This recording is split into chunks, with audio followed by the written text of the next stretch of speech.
रिलेशनशिपमध्ये कुठला व्यक्ती तुमच्यावर खरोखर मनापासून प्रेम करत असेल ना, तर तो व्यक्ती ना ह्या गोष्टी करतो.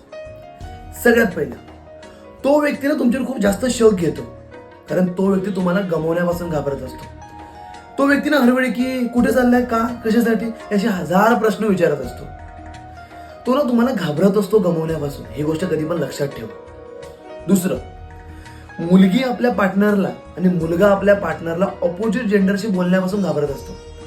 बोलण्यापासून घाबरत असतो याचा अर्थ असा नाही की त्या व्यक्तीला म्हणजे याच्यावर काही इन्सिक्युरिटी आहे की हा व्यक्ती जाऊ शकतो तिकडे, असं नाही.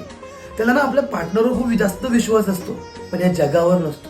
कारण की हे जग आहे ना खूप खराब आहे, हे त्याला माहीत असते, म्हणून तो घाबरत असतो. तिसरं पण खूप महत्वाचं, समजा आपली काही चुकी झाली नाही तर आपल्या पार्टनरची काही चुकी झाली तर स्वतःचा ना सेल्फ रिस्पेक्ट बाजूला ठेवून तो व्यक्ती ना सॉरी म्हणतो, तोही व्यक्ती आपल्याला सॉरी म्हणतो की नाही काय आपलं खूप एकमेकांचं मनापासून प्रेम आहे.